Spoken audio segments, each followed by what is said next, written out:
नमो अरिहन्ताणं नमो सिद्धाणं नमो आयर्याणं नमो वज्रायाणं नमो लोये सव्यसाहुणं मङ्गलं भगवान् वीरो मङ्गलं गौतमो गणि मङ्गलं कुन्दकुन्दार्यो जैनधर्मोऽस्तु मङ्गलम् सर्वमङ्गलमाङ्गल्यं सर्वकल्याणकारिकं प्रधानं सर्वधर्माणां जैनं जयतु शासनं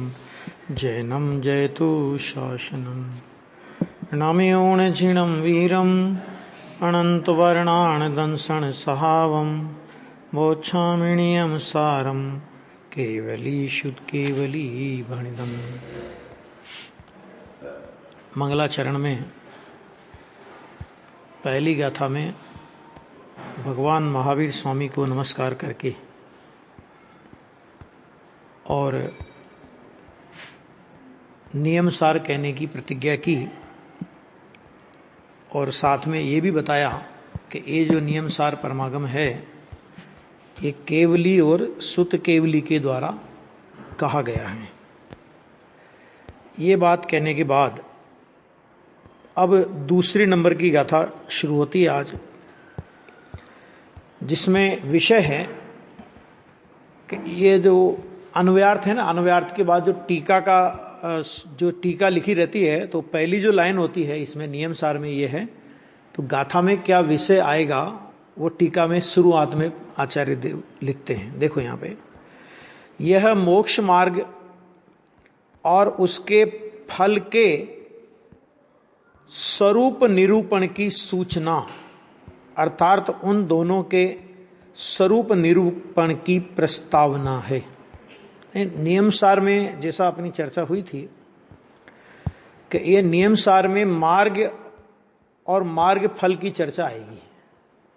माने मार्ग यानी रत्नत्रय और रत्नत्रय के फल में प्राप्त मुक्ति। तो ये मार्ग और मार्ग फल की चर्चा यानी मोक्ष मार्ग और उसके फल की चर्चा पूरे नियमसार में आएगी। तो उनके स्वरूप निरूपण की सूचना, अर्थात दोनों के स्वरूप के निरूपण की प्रस्तावना है। मैंने पहले आचार्य देव ये बात इसमें करते हैं कि इस नियमसार में हम क्या कहेंगे। तो देखो गाथा, मग्गो मग्ग फलम तिय दोविहम जीर्ण शासने सम खादुम मग्गो मोक्ष आहो तस् फलम होइनि बाणम। हे मार्ग का अरु मार्ग फल का कथन जिन शासन विषय, हे मार्ग मोक्ष उपाय अरु निर्वाण उसका फल कहे। अब देखो इसमें क्या कहते हैं अन्वयार्थ में, मार्ग और मार्ग फल। पहला मार्ग और उसके बाद मार्ग से प्राप्त होने वाला मार्ग फल। ऐसे दो प्रकार का जिन शासन में कथन किया गया है। यानी सारे जिन शासन में किस बात का कथन है? मार्ग और मार्ग फल का। कहीं समझ लो मिथ्या दर्शन ज्ञान चारित्र का निरूपण भी आया हो, तो मिथ्या दर्शन ज्ञान चारित्र का निरूपण इसलिए आया कि ये मार्ग नहीं है और हम इसे मार्ग मान रहे हैं ना। माने अन्य भी निरूपण कोई आया हो जिनागम में तो भी वो मार्ग और मार्ग फल का प्रतिपादन करने के लिए ही है ना। मिथ्या दर्शन का ज्ञान क्यों कराया आचार्य देव ने? मिथ्या ज्ञान मिथ्या चारित्र का ज्ञान क्यों कराया? कि ये मार्ग के प्रतिपक्षी हैं, ये मार्ग के लुटेरे परिणाम हैं, और जब तक तू इन मार्ग के लुटेरे परिणामों के साथ लगा रहेगा, समझ में आ गया ना, तब तक तुझे मार्ग की प्राप्ति नहीं होगी। तो एक तरह से उनका भी निषेध रूप वर्णन आया, तो वो भी मार्ग के लिए आया। ऐसी बहुत सारी बातें हैं। तो दो बातों का निरूपण आया। अब उसमें कहा मार्ग क्या है, तो उन्होंने कहा कि मार्ग मोक्षोपाय है, माने मोक्ष के उपाय का नाम है मार्ग, है ना। और तस्य फलम माने उसका फल निर्वाणम भवति, निर्माण है, उसका फल है निर्माण। मार्ग का फल निर्माण है ना। अब देखो इसमें एक बात समझो बहुत अच्छी, ये भी इसमें टीका में कहने वाले हैं, मार्ग और मार्ग फल जाति दोनों की एक होती है। क्योंकि अगर मार्ग का फल पूर्ण शुद्ध आत्मा की उपलब्धि है या आत्मा की परिपूर्ण उपलब्धि का नाम मार्ग का फल है, तो मार्ग क्या होना चाहिए कि मार्ग उससे विरुद्ध परिणाम मार्ग नहीं होगा, यानी राग कभी मार्ग नहीं होगा। आ गया? क्यों? क्योंकि वो उससे विरुद्ध परिणाम है। हाँ, ये तो है कि माने मार्ग का जो फल है वो पूर्ण शुद्धता की उपलब्धि है। तो मार्ग क्या होगा कि मार्ग होगा शुद्धता की अपूर्णता, क्योंकि अपूर्णता है तभी तो मार्ग है वो। अब अपूर्णता है तो उसके साथ में राग है, क्योंकि राग नहीं हो तो अपूर्णता क्यों कैसे होगी? फिर राग नहीं हो तो पूर्णता हो जाएगी, लेकिन वो अपूर्णता होने पर भी वो राग मार्ग नहीं है। जैसे अपन यहां से बंबई गए, अभी 900 किलोमीटर यहां से बंबई की दूरी है कोटा से, समझो। और अपन ने 200 किलोमीटर पार किए, ठीक है? तो जो 200 किलोमीटर पार किए वो तो है मार्ग, और 700 किलोमीटर बाकी है अभी, तो वो मार्ग है कि मार्ग का अवरोधक है? मतलब जब तक वो 700 किलोमीटर की दूरी हम तय नहीं करेंगे तब तक हम मार्ग पे नहीं पहुंच पाएंगे। इसका मतलब क्या कि जो अपूर्णता है ना, मतलब जितनी शुद्धता का अंश प्रकट हुआ कि उतने तो हम मार्ग में हैं, और उस शुद्धता के अंश की पूर्णता नहीं है, यानी अभी इतनी कमी है। तो जब तक उस कमी का स्वभाव के अवलंबन से अभाव नहीं होवे, है ना। अभी अपना लक्ष्य क्या रहता है? ट्रेन में बैठे हैं तब लक्ष्य क्या रहता है? बंबई पहुंचना है। कितना दूर है बंबई? तो बोलते 700 किलोमीटर। फिर थोड़ा आगे बढ़े, अभी कितना दूर है? अभी 400 किलोमीटर रह गया। अभी कितना दूर है? 300 किलोमीटर रह गया, है ना। तो किसके लक्ष्य से हम उस कमी को दूर करते? कि हमें वहां तक पहुंचना है। इसी तरह हमारा उद्देश्य क्या है? पूर्णता का लक्ष्य और पूर्णता के लक्ष्य से किया गया प्रारंभ, वो वास्तविक प्रारंभ है। तो हमारा लक्ष्य है पूर्णता, और हमने पूर्णता के लक्ष्य से, मैंने पूर्ण शुद्धि मुझे प्राप्त करनी है, अवस्था में पूर्ण शुद्धता की उपलब्धि मेरा लक्ष्य है। और उस लक्ष्य को साधने का ध्येय स्वरूप साधन वो शुद्धात्मा, कि वो पहले से परिपूर्ण है, कि वो लक्ष्य किसके आश्रय से सधेगा? कि सधेगा शुद्धात्मा के आश्रय से। तो तीन चीजें हो गई, एक हो गया ध्येय, एक हो गया साध्य, एक हो गया साधन। ध्येय है पूर्ण शुद्धात्मा, त्रिकाल एक रूप रहने वाला शाश्वत कारण परमात्मा, जिसे परम पारनामिक भाव कहते हैं, जिसे भूतार्थ स्वभाव कहते हैं, जिसे ज्ञायिक भाव कहते हैं, जिसे सामान्य स्वभाव कहते हैं, जिसे नित्य एक रूप भाव कहते हैं, जिसे सदृश स्वभाव कहते हैं, जिस नाम से कहना हो, जिसे शुद्ध नहीं कहते। तो वो तो है ध्येय। ध्येय माने उसका अवलंबन लेना। और प्राप्त करने योग्य क्या है? कि प्राप्त करने योग्य है पूर्ण शुद्धि। अगर पूर्ण शुद्धि का लक्ष्य ना हो और ध्येय रूप शुद्धात्मा का ध्येय नहीं होवे, तो पूर्ण शुद्धि का लक्ष्य नहीं हो तो जीव अटके बिना रहेगा नहीं। और पूर्ण शुद्धात्मा ध्येय रूप नहीं होवे तो पूर्ण शुद्धि की उपलब्धि किसके आश्रय से करेगा? तो किसके आश्रय से करेगा? जिसके आश्रय से शुद्धता की उपलब्धि होगी उसको बोलते हैं ध्येय तत्व। जो पूर्ण शुद्धि है उसे बोलते हैं साध्य तत्व। और पूर्ण शुद्धि ध्येय का अवलंबन लेकर पूर्ण शुद्धि तक पहुंचने के बीच की जो प्रक्रिया है उसको बोलते हैं साधन। अब साधन में, उसमें साधन वास्तव में कौन है? कि वास्तव में साधन है जो वीतरागता प्रकट हुई है ना। राग को अगर साधन कहा तो उपचार से कहा, सचमुच में वो बाधक है, ये कह रहे हैं यहां पे। अभी देखो बहुत अच्छी गाथा है और इसकी बहुत अच्छी टीका आचार्य देव ने लिखी है, टीका मुनिराज ने लिखी है। सम्यक दर्शन ज्ञान चारित्राणी मोक्ष मार्ग, सम्यक दर्शन, सम्यक ज्ञान और सम्यक चारित्र मोक्ष मार्ग है, ऐसा शास्त्र का वचन होने से, शास्त्र का माने तत्वार्थ सूत्र का ऐसा वचन है।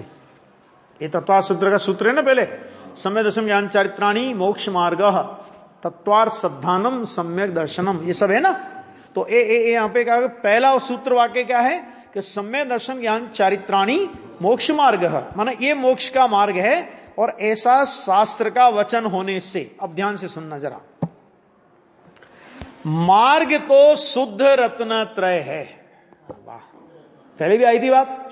मार्ग कैसा है कि मार्ग है वो तो शुद्ध रत्न त्रय है, विकार मार्ग नहीं है,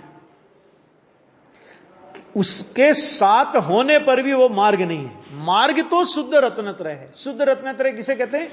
शुद्ध स्वभाव का अवलंबन करके प्रकट हुई सम्यक दर्शन ज्ञान चारित्र की निर्मल परिणति,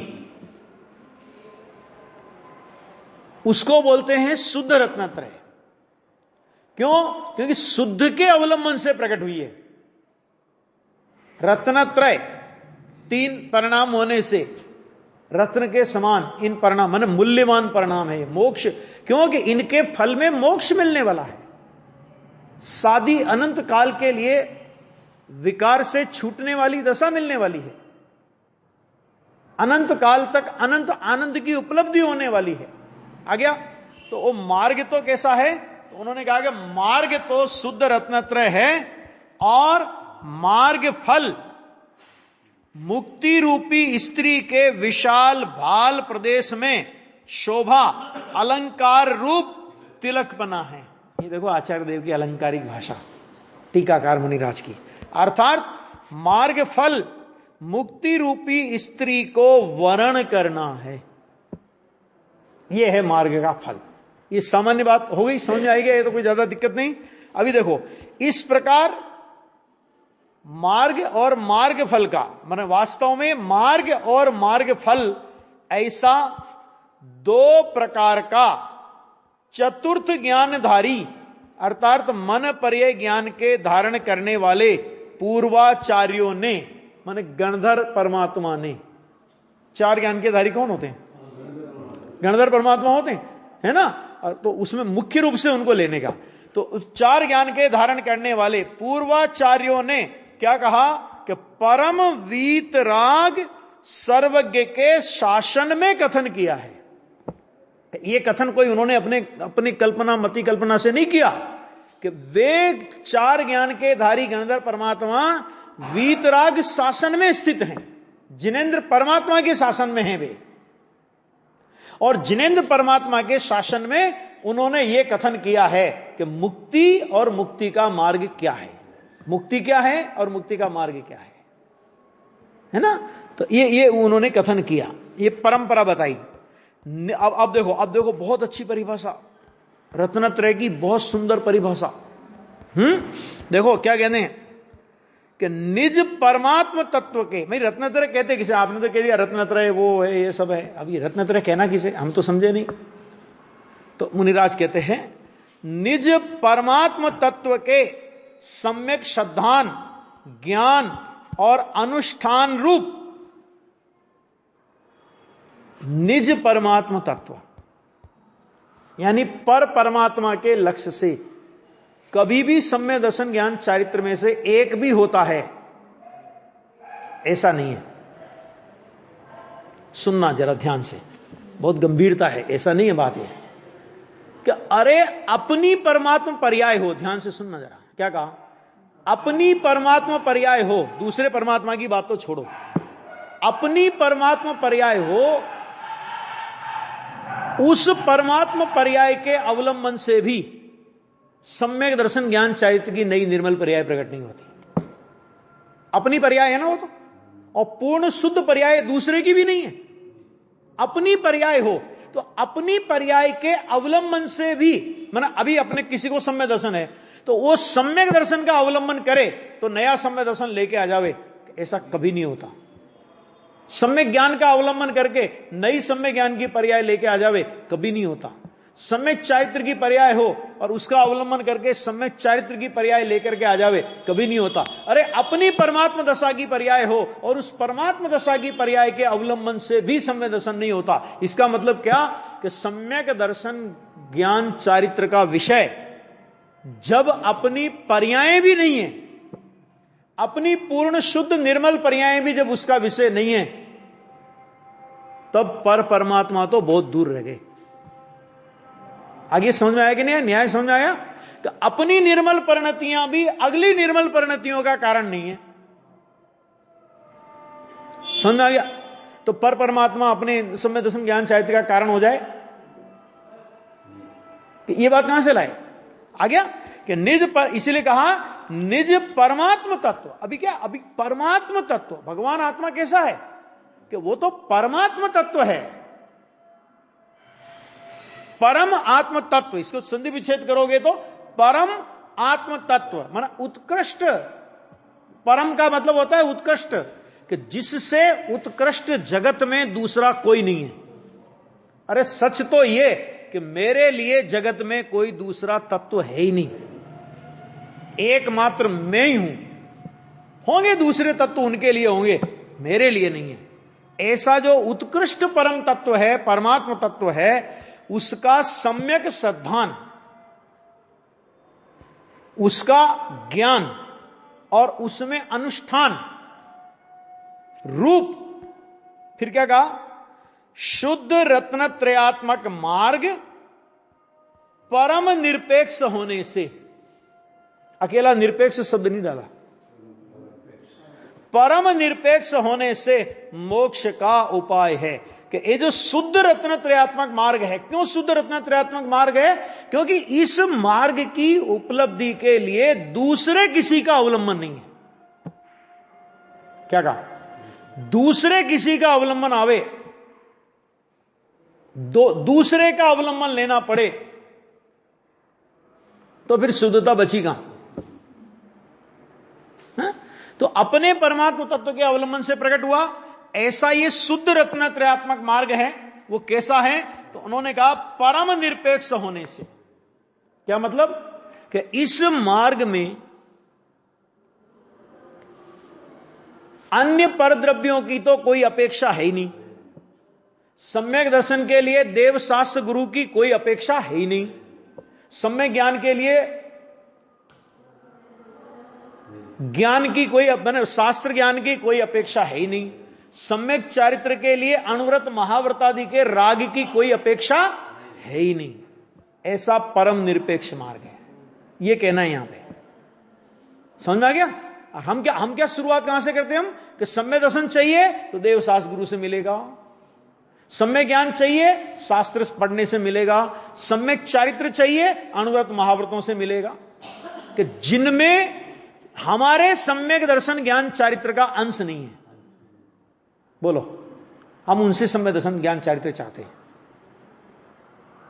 अथवा उनकी आराधना करके अपने को सम्यक दृष्टि, सम्यक ज्ञानी और सम्यक चारित्री मानते हैं। देवशास्त्र गुरु की आराधना करी, हम तो सम्यक दृष्टि, शास्त्र स्वाध्याय किया, हम तो सम्यक ज्ञानी, अणुव्रत महाव्रत धारण कर लिए, हम तो सम्यक चारित्री। समझ में आ गया कि ये बिल्कुल नहीं है, सर्वथा नहीं है। परम निरपेक्ष शब्द का प्रयोग डाला है, अकेला निरपेक्ष शब्द नहीं लिखा है। क्या शब्द का प्रयोग डाला? परम निरपेक्ष, माने सर्वथा अपेक्षा नहीं है, कथनचित नहीं। देखो ज्ञानी के ये होते हैं, सुनना ध्यान से, अभी ज्ञानी के ये परिणाम हो, लेकिन इन परिणामों की अपेक्षा से मोक्ष मार्ग खड़ा है। ये परिणाम नहीं हो तो मोक्ष मार्ग नहीं होगा, कि ऐसा नहीं है। अरे ये परिणाम नहीं होंगे तो निर्माण होगा। मोक्ष मार्ग की क्या बात कर रहे हो तुम? क्या कहा? ये परिणाम नहीं होंगे ना, कि ये परिणाम नहीं होंगे तो निर्माण हो जाएगा। तो ये मोक्ष मार्ग कैसे हुआ? जो मोक्ष, देखो ध्यान से सुनना, कि जो रागादि परिणाम, देवशास्त्र गुरु तो परद्रव्य, उनकी तो बात ही छोड़ दो, उनके प्रति जो झुकाव का परिणाम आया, जिनवाणी के प्रति झुकाव का परिणाम आया, अणुव्रत महाव्रत आदि के प्रति का परिणाम आया, कहते हैं कि पर द्रव्य की ओर झुकने वाला परिणाम, पर द्रव्याश्रित परिणति सच में आत्मा को कलंक रूप है। क्या है वो? कलंक रूप है। तो जो कलंक रूप है वो मार्ग रूप कैसे हो सकती है? मार्ग तो परम निरपेक्ष है, मार्ग तो इनकी कोई अपेक्षा रखता ही नहीं। और हम मोक्ष मार्ग की तुलना हम काहे से करते हैं? हम मोक्ष मार्गियों की तुलना ही, मोक्ष मार्गियों का माप ही शरीर की क्रिया से करेंगे, शुभ भाव से करेंगे, है ना, बाहर की चेष्टाओं से करेंगे, अन्य अन्य अन्य अन्य प्रकार से करेंगे। सच में मोक्ष मार्ग इनमें से किसी के आधार पर टिका नहीं है। मोक्ष मार्ग टिका है सम्यक परम तत्व जो है अपना, उस परम तत्व के सम्यक श्रद्धान, ज्ञान और आचरण के अलावा उसे किसी की अपेक्षा नहीं है।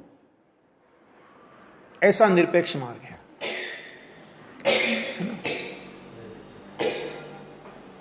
तीन तरह के कारणों की चर्चा की है पंडित टोडरमल जी ने।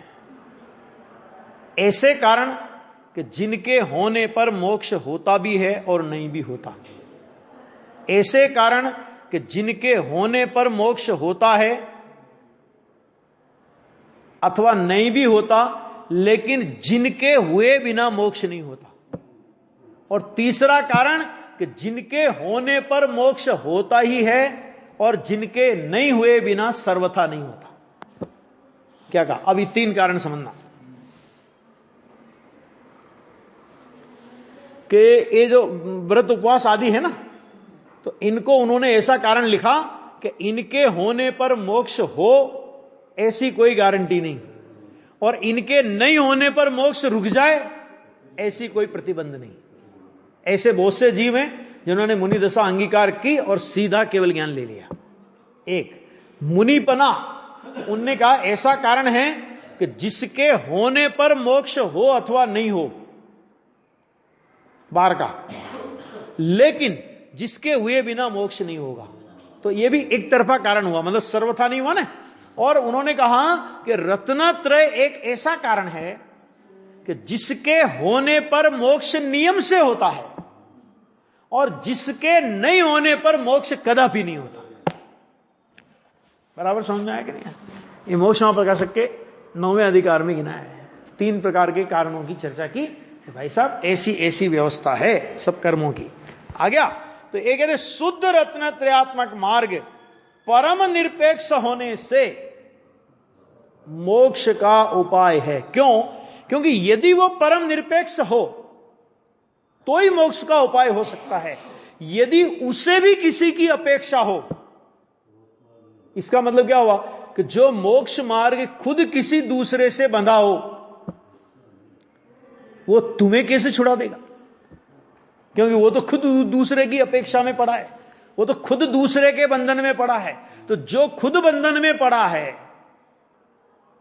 जो खुद परम निरपेक्ष नहीं है, वो मोक्ष का कारण कदापि हो सकता नहीं है। और इस तरह कहकर के आचार्य देव ने एक परम तत्व के अतिरिक्त और उसके सद्दान ज्ञान और अनुचरण के अनुष्ठान के अतिरिक्त जितनी जितनी भी अज्ञानी की मोक्ष मार्ग के संबंध में कल्पनाएं हैं कि ऐसा करने से हो जाएगा, ऐसा करने से हो जाएगा, ऐसा करने से हो जाएगा, उन सब का निषेध ये कहकर के कर दिया कि मोक्ष का उपाय तो परम निरपेक्ष होने से वो मोक्ष का उपाय है। और उस शुद्ध रत्नत्रय का फल क्या है? तो उन्होंने कहा स्वात्मोपलब्धि, अपने भगवान आत्मा की अपनी अवस्था में उपलब्धि। आत्मोपलब्धि माने कोई त्रिकाली भगवान आत्मा को नहीं प्राप्त करना है। त्रिकाली ध्रुव तो है और है, लेकिन अनादि काल से वर्तमान परिणमन में उस त्रिकाली स्वभाव के अस्तित्व का स्वीकार नहीं था। उस त्रिकाली अस्तित्व को स्वसन्मुख होकर के जानना नहीं हुआ था, और उस त्रिकाली अस्तित्व में स्वसन्मुख होकर के रमणता अर्थात तो लीनता नहीं हुई थी। अब ये काम होने से जैसा द्रव्य स्वभाव शक्ति में है, त्रिकाल रूप में है ना, तो वैसा पर्याय में परिणमित हुआ। तो पर्याय में परिणमित हुआ तो हमने बोला उसको उपलब्धि, स्वात्मोपलब्धि, अर्थात पर्याय में उसकी प्राप्ति। इसको बोलते हैं स्वात्मोपलब्धि। आ गया है ना। वो कहते हैं कि वो निज शुद्ध आत्मा की प्राप्ति है, उसको कहते हैं निशुद्ध आत्मा की प्राप्ति। ये दूसरी नंबर की गाथा में आचार्य देव ने मार्ग फल। अब देखो इसमें जरा फुटनोट देखो, इसका बहुत अच्छा है नीचे का। शुद्ध रत्नत्रय अर्थात निज परमात्म तत्व की सम्यक श्रद्धा, उसका सम्यक ज्ञान और उसका सम्यक आचरण, पर की तथा भेदों की लेस भी अपेक्षा रहित होने से, ना तो उसे पर की कोई अपेक्षा है और ना तो उसे अपने ही भेदों की कोई अपेक्षा है। आ गया होने से वह शुद्ध रत्नत्रय मोक्ष का उपाय है। उस शुद्ध रत्नत्रय का फल शुद्ध आत्मा की पूर्ण प्राप्ति अर्थात क्या है, अर्थात मोक्ष उसकी वो है, प्राप्ति का उपाय है। बहुत ही, यानी देखो अभी हम क्या है, हम सापेक्षता से बात को शुरू करते हैं। हमारी गलती क्या होती है, ये साधन तो चाहिए ना, ऐसा तो करना पड़ेगा ना, ये तो होता है ना, इसके बिना तो नहीं होगा ना, है ना। हम तो वो कहते हैं ना, सिर मुंडाते ही ओले पड़े, ऐसी हम लोगों की स्थिति है। हम शुरुआत ही कहां से करते हैं, तो हम शुरुआत ही करते हैं सापेक्षता से। अरे तुझे बंधन से छूटना है ना, तो तुझे संपूर्ण निरपेक्ष होना है ना, पूरे जगत से तुझे संपूर्ण रूप से निरपेक्ष होना है। तो संपूर्ण निरपेक्ष होने का मार्ग क्या होगा, संपूर्ण निरपेक्ष का मार्ग नहीं होगा उसका, है ना। अब देखो ये थोड़ा कारण कार्य नियम निकालना, ये है आपके पास हिंदी में, निकालो, होगा इसमें। हाँ, सास गुरुदेव के प्रवचन वाला कारण कार्य नियम है ना।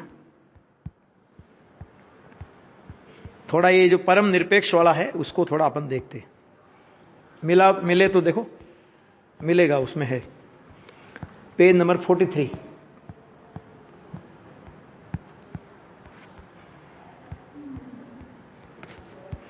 देखो मिल गया कारण कार्य नियम। गुजराती भी होगा और हिंदी भी होगा, तो हिंदी निकाल लेना।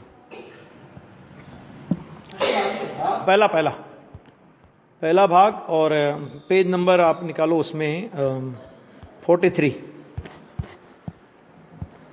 देखो यहां पे गुरुदेव ने इसका जो अर्थ किया है, क्योंकि गुरुदेव के बिना तो इन परमागमों का अर्थ कोई कर दे, ये किसी की ताकत नहीं है, ये मेरी तो दृढ़ मान्यता है।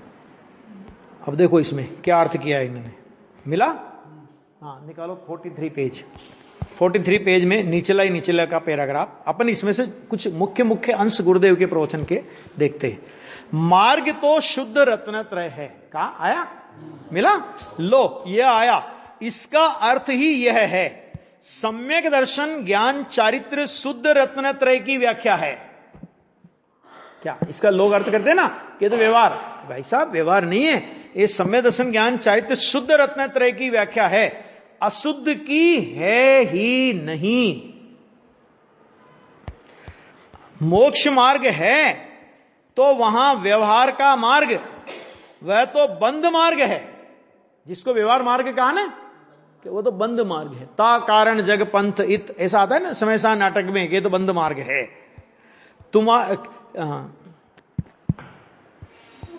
ये फिर एक उदयपुर वाले चांदमल जी थे, एक ब्रह्मचारी, तो उनका उन्होंने कुछ याद किया था उन्होंने प्रसंग, वो तो खैर छोड़ो, अभी देखते हैं अपन।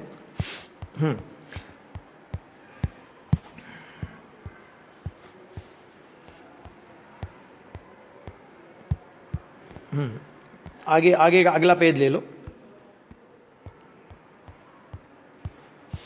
यहां कहते हैं कि मार्ग तो शुद्ध रत्नत्रय है।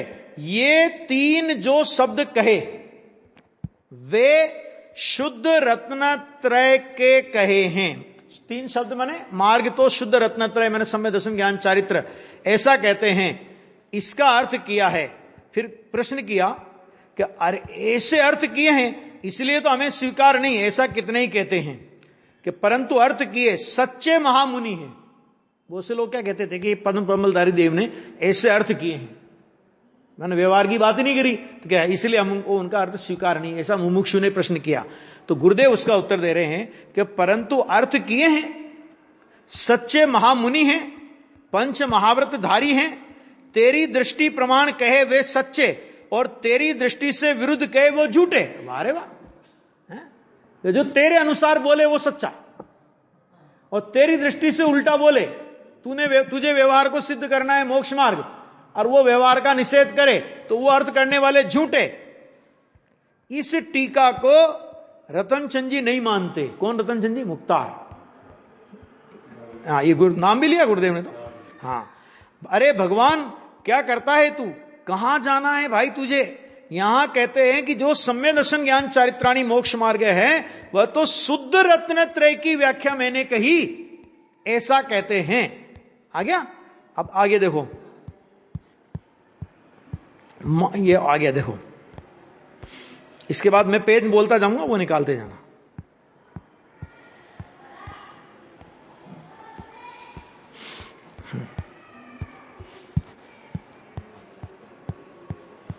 इसके बाद का आगे का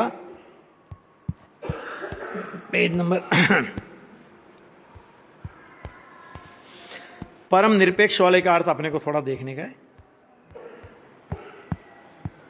बहुत अच्छा अर्थ इसमें आया। देखो यहां से लो, ये पेज नंबर निकालो आप, पेज नंबर निकालिए 47, नीचे से। निज परमात्म तत्व के सम्यक श्रद्धान, भाषा तो देखो, अरिहंत परमात्मा की श्रद्धा भी नहीं। अभी कहा था ना, चर्चा करी थी ना अपन ने कि देव शास्त्र गुरु भी नहीं लेना है यहां पे। क्यों नहीं लेना? क्योंकि परद्रव्य है। ठीक है, तो अरिहंत परमात्मा की श्रद्धा भी नहीं, माने श्रद्धा भी नहीं का मतलब क्या है यहां पे? कि वो शुद्ध रत्नत्रय नहीं है। शुद्ध सम्य दर्शन अरिहंत परमात्मा की श्रद्धा का नाम नहीं है। शुद्ध सम्य दर्शन नाम है परमात्मा तत्व की श्रद्धा का। बराबर? निज परमात्मा तत्व, अपना परम स्वरूप, शुद्ध ध्रुव, अचिंत्य, अचल, अविनाशी, ऐसा भगवान आत्मा, ऐसा परम तत्व स्वभाव का सम्यक श्रद्धान, उसकी सच्ची श्रद्धा, वह शुद्ध रत्नत्रय में से एक सम्यक दर्शन है। आ गया? देखो आगे, फिर क्या लिया आगे का पेरा कि निज परमात्म तत्व का ज्ञान उसके साथ लेना, निज परमात्म तत्व का सम्यक श्रद्धान, उसके साथ निज परमात्म तत्व का सम्यक ज्ञान, ऐसा लेना। क्या मतलब? वो आया था ना, निज परम तत्व का सम्यक श्रद्धान, ज्ञान, अनुष्ठान। तो ये निज परम तत्व का, ये शब्द आपको तीनों के साथ लगाने हैं। निज परम तत्व का सम्यक श्रद्धान, निज परम तत्व का सम्यक ज्ञान, निज परम तत्व का सम्यक अनुष्ठान, के ये सब में लेना है ना। अब देखो इसमें कहा देव गुरु शास्त्र का ज्ञान, वह ज्ञान नहीं। क्या मतलब? कि सब उड़ा दिया है, तो फिर सब निपटा दिया पूरा हमारा। तो अब तक हमने किया सब पानी में गया, कि पानी में जाएगा तो ही तुम तिरोगे। क्यों?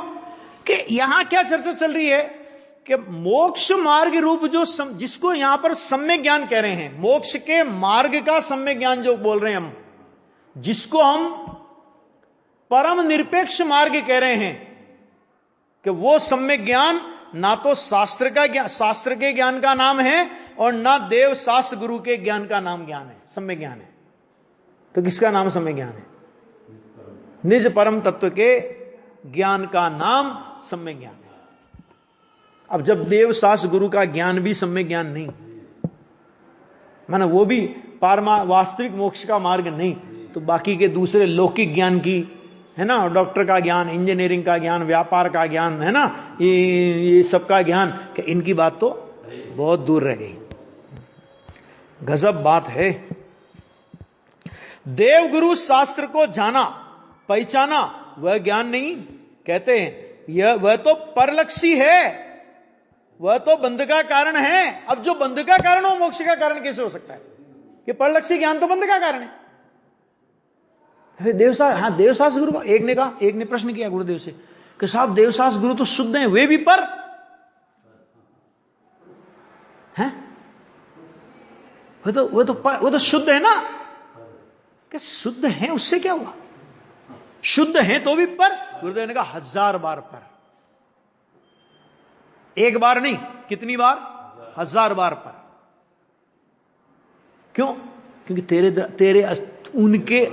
उनके अस्तित्व में तेरा अस्तित्व नहीं और तेरे अस्तित्व में उनका अस्तित्व नहीं। क्यों? क्योंकि वे देव पूर्णता को प्राप्त हो गए और तू निगोद से भी नहीं निकला हो। ये हो सकता है ना। और तू मोक्ष चला जाए और बहुत से जीव ऐसे हैं जो भगवान होने वाले हैं, अभी निगोद में पड़े हों। क्या है उसमें? सबका स्वच्छ तुष्ट है, भिन्न भिन्न है। तो वो तो बंधे का कारण है। भारी गजब बात। वीतराग का मार्ग, निज परम तत्व का सम्यक ज्ञान, अपना निज परमात्मा स्वरूप भगवान, पूर्ण ब्रह्मानंद निज प्रभु आत्मा का ज्ञान, उस ज्ञान को ज्ञान कहते हैं। आत्मज्ञान ही ज्ञान है, शेष सभी अज्ञान। और आत्म शांति का मूल है वीतराग विज्ञान। आ गया? अब आगे देखो,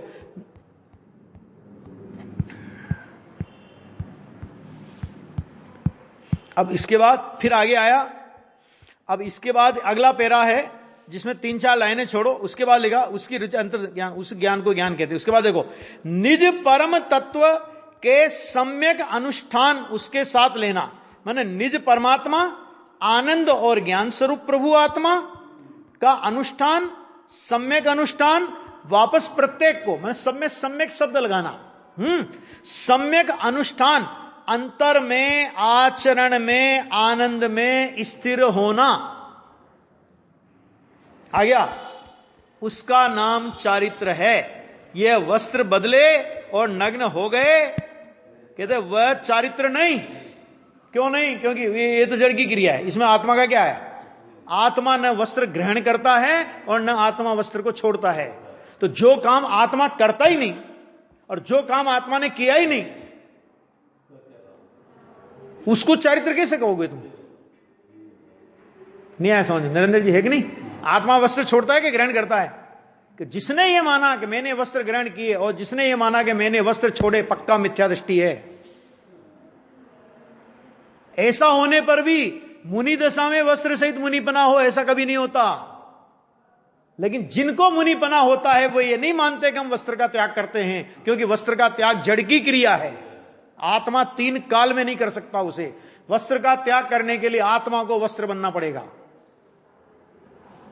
ख्याल में आएगा नहीं? अब ये बातें हैं। हाँ, पंच महाव्रत के विकल्प हो, वस्त्र के बाद आगे आओ, पंच महाव्रत के विकल्प के वो आश्रव है। देखो ध्यान से सुनो, चारित्र किसका नाम है? मोक्ष का मार्ग है ना। तो मोक्ष का मार्ग संवर निर्द्रा रूप है। संवर निर्द्रा वो मोक्ष का कारण है। इसका मतलब क्या हुआ? सम्यक दर्शन, सम्यक ज्ञान, सम्यक चारित्र, संवर और निर्द्रा तत्व है। बराबर? अभी ऐसे लो इसको, संवर और निर्द्रा तत्व है। अच्छा ठीक। वस्त्र का त्याग, तो पहले नक्की करो शरीर कौन सा तत्व है? अजीव तत्व। और शरीर पर वस्त्र का नहीं होना, ये कौन सा तत्व हुआ? कौन सा तत्व है? अजीव तत्व हुआ। सीधी सी बात है, उसमें क्या सोचना ज्यादा। अच्छा, अभी पंच महाव्रत आदि के विकल्प आए, ये कौन सा तत्व है? आश्रव तत्व है, बंध तत्व है। तो आश्रव और बंध तत्व में चारित्र कहां से आया? क्या कहा? आश्रव और बंध तत्व में चारित्र कहां से आया? चारित्र तो स्वरूप की रमणता की, अंतर्मग्नता की, आनंदमय दशा का नाम है। और राग है, भले ही पंच महाव्रत का हो। मुनिराज कहते हैं कि हमें आकुलता की भट्टी लगता है। जिसे आकुलता की भट्टी नहीं लगे वो सम्य दृष्टि भी नहीं, मुनि तो कहां से होगा? ख्याल में आता है कि नहीं? आश्रव दुक्कार घनेरे, पढ़ते कि नहीं पढ़ते चढ़ाला में? बोलो, आश्रव दुक्कार घनेरे, ये शब्द का प्रयोग किया। तो दुख रूप है कि नहीं? नक्की करो पहले कि दुख रूप है। जिसने राग को दुख रूप माना, जिसने राग को सुलगता हुआ अंगारा माना, उसके राग को व्यवहार कहते हैं। क्या कहा? किसके राग को व्यवहार? हाँ, वो व्यवहार से, उसका व्यवहार कहने में आएगा। उसको धर्म माने तो मिथ्यात्व है, क्या कहा? किसको? महावीर जी किसको कहा? कौन से राग को व्यवहार कहा? कि जिस राग में ज्ञानी को वो राग अंगारा लगता हो। समझ आ गया? जमशेदपुर की भट्टी लगती हो, उस राग को व्यवहार, तब उस राग पर व्यवहार का नाम आएगा। क्यों? क्योंकि आत्मा आनंद मूर्ति शांत मूर्ति का अनुभव हुए बिना राग कभी आग की भट्टी लग नहीं सकता। मैं नहीं कह रहा हूं, 85 काय में लिखा है आचार्य देव ने, अंगारों में सिकते हैं, ये शब्द का प्रयोग किया है, मेरे घर की बात नहीं है ना। अरे साहब कोई वो अब जब ये बात आती ना, अरे साहब हमने तो सुनी नहीं, तो मैंने कहा हमने तो पढ़ी नहीं, तो मैंने कहा तुमने पढ़ा कितना है?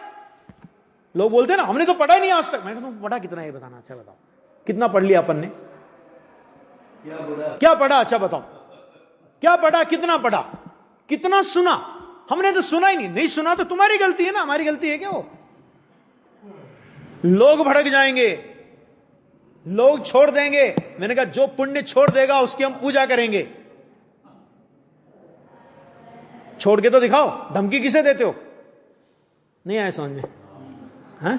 क्यों? क्योंकि हम पुण्य छोड़ने वालों की पूजा करते हैं। भगवान ने पाप तो ग्रस्त दशा, मुनि दशा में ही छोड़ दिया था। भगवान बने तब तो पुण्य छोड़ा था उनने, तो पुण्य छोड़ेगा उसकी तो हम पूजा करेंगे। कर छोड़ो तो सही, धमकी देते खाली हम छोड़ देंगे। छूटा हुआ है तुम्हारा, कौन सा छूटा है? नहीं छूटा है। समझ में आया भैया? वस्तु स्वरूप क्या है ये नक्की करना पड़ेगा। छूटना नहीं छूटना वो सब तो अलग विषय है। स्वरूप क्या है पहले ये नक्की करो ज्ञान में। हाँ शास्त्र में तो है ना, ये देखो पंच महाव्रत का विकल्प हो वह भी चारित्र नहीं है। क्यों नहीं है? क्योंकि चारित्र संवर निर्जरा रूप होता है, चारित्र कभी भी आश्रव बंद रूप नहीं होता। और जो आश्रव बंद रूप होता है वो मलिनता होती है, निर्मलता नहीं होती। इसलिए पंडित जी ने लिखा, मोक्ष मार्ग प्रकाशक में लिखा, महामंद चारित्र मोह के महामंद स्पर्धकों के उदय से जो महामंद प्रशस्त राग होता है चारित्र का मल है। ये शब्द का प्रयोग किया है। उसे हाँ मल का, उसे छूटता न जानकर, नहीं छूटे, नहीं छूटता जाने तो रहे, कोई तकलीफ नहीं है, लेकिन रहे उसको जैसा है वैसा तो मानो, मल को मल तो मानो, ऐसा। समझ में आया? हाँ देखो फिर कहते भाई तेरे घर की चीज तो यह है, इसे पहले समझ में तो लेना पड़ेगा, इसके बिना जरा भी आगे नहीं चलेगा। समझ पहले होनी पड़ेगी। देखो पहले राग छूट जाएगा, पहले ये कुछ नहीं होगा, पहले समझ पक्की होगी। आ गया? श्रद्धा में ऐसा ले कि मुझसे ही मेरी श्रद्धा होगी और मुझसे ही मेरा ज्ञान होगा। ऐसी श्रद्धा नहीं करे तो स्वसन्मुख नहीं झुक सकेगा। बहुत गजब है, गजब। क्योंकि वस्तु का स्वभाव वह माने वैसा विपरीत नहीं है। अज्ञानी मानता है ना, ऐसा विपरीत नहीं है। समझ में आ गया? ये बहुत आगे है, आगे इसमें बहुत अच्छा लिया। फिर देखो अभी ये जो अपना चाह रहा था शुद्ध, इसके नीचे पे रहा, शुद्ध रत्न त्रयात्मक मार्ग परम निरपेक्ष होने से। कैसे परम निरपेक्ष? अभी परम निरपेक्ष का गुरुदेव ने बहुत अच्छा अर्थ किया। देखो व्यवहार से निश्चय होता है ऐसा वस्तु के स्वरूप में नहीं है। व्यवहार से निश्चय होता है ऐसा नहीं है। व्यवहार शुभोपयोग है, नहीं है ऐसा नहीं है ज्ञानी को भी है। राग है, विभाव है, उससे शुद्ध उपयोग और आत्म स्वभाव होवे ऐसा वस्तु का स्वरूप नहीं। नक्की तो करो भैया। हाँ हा कषाय की मंदता करो, भक्ति करो, दया दान व्रत पूजा करो, उससे व्यवहार से बाद में निश्चय समझ में आएगा। चलो होगा तो नहीं, लेकिन समझ में आएगा। ये करेंगे तो समझ में आएगा निश्चय। कहते ऐसा नहीं, कहते हैं कि यह वस्तु का स्वरूप ही ऐसा नहीं। अरे व्यवहार से निश्चय होगा तो नहीं, लेकिन वास्तव में तो व्यवहार से निश्चय समझ में आएगा, ऐसा भी नहीं है। सच में तो स्वभाव के आश्रय से जिसे निश्चय प्रकट होगा उसके राग को व्यवहार कहा जाएगा। ख्याल में आए बात? उसके शुभ राग को, अशुभ राग को नहीं, उसके शुभ राग को व्यवहार कहा जाएगा, जिसको स्वभाव के आश्रय से निर्विकल्प श्रद्धा ज्ञान आचरण हुआ। राग से निश्चय होगा ऐसा नहीं, लेकिन जिसको निश्चय होगा उसकी भूमिका में वर्तने वाले राग को व्यवहार कहा जाएगा। उससे होगा ऐसा तीन काल में नहीं है। क्यों? क्योंकि शुद्ध का कारण कभी भी अशुद्ध नहीं होता है ना। दोनों में दिशा फेर है। शुद्ध परिणमन की दिशा स्व सन्मुख होती है और अशुद्ध परिणमन की दिशा पर सन्मुख होती है। भले कोई सा भी अशुभ शुभ भाव हो, अशुभ भाव शुभ भाव कोई सा भी भाव हो, उस भाव की दिशा नियम से पर सन्मुख है। स्व सन्मुख होकर के राग की उत्पत्ति नहीं हो सकती और पर सन्मुख होकर के कभी वीतरागता की उत्पत्ति नहीं हो सकती। ठीक है? तो अभी स्व सन्मुख हुआ ज्ञानी, लेकिन अभी स्व सन्मुखता में कमी है, तो पर सन्मुख उपयोग चला जाता है। तो पर सन्मुख उपयोग चला जाता है तो क्योंकि खुद को पूर्ण होना है ना, स्वयं को पूर्ण होना है, तो जो पूर्ण हुए उनके प्रति उपयोग जाएगा, तो भगवान की भक्ति का परिणाम आएगा। जो पूर्ण हुए उनके प्रति उपयोग जाएगा, तो जो पूर्णता के मार्ग में चल रहे हैं उनके प्रति भाव आएगा, तो गुरुओं के प्रति भक्ति का भाव आएगा। पूर्णता का उपाय बताने वाली जिनवाणी के प्रति राग आएगा, तो जिनवाणी का स्वाध्याय वगैरह का परिणाम आएगा। ये होगा। होने पर भी ज्ञानी को इसमें रंच मात्र उपादेय बुद्धि नहीं, और जिसे इनमें रंच मात्र उपादेय बुद्धि हो वो ज्ञानी नहीं। स्वरूप क्या है? लोग देखिए छुड़ा रहे हैं सब। अरे छुड़ा कहां रहे? सही समझ कर आ रहे हैं। छुड़ावे तो उसके जिसके पास होवे। क्या कहा? हे व्यवहार को छोड़ा देते, व्यवहार का उड़ा देते, व्यवहार। मैंने कहा हो तो सही तुम्हारे पास व्यवहार, होवे तब तो छुड़ावे। क्या कहा? नहीं है समझ? व्यवहार है, ज्ञानी के पास व्यवहार है। इसलिए आचार्य भगवान ज्ञानी को कहते हैं कि तू शुद्ध ज्ञान घन महिमा में स्थिति करके केवल ज्ञान क्यों नहीं प्रकट करता? क्यों व्यवहार के चक्कर में पड़ा है? ये ज्ञानी को कहते हैं। अज्ञानी के पास तो है ही नहीं। उसका क्या छुड़ा है? उसका तो छूटा हुआ ही है। उसका तो निश्चय भी छूटा हुआ और व्यवहार भी छूटा हुआ, कुछ नहीं है। क्या करे अभी? स्वरूप ऐसा है भाई। हाँ, बहुत गजब की बात है, बहुत गजब की बात है। चलो आगे इसकी ओर चर्चा लेंगे।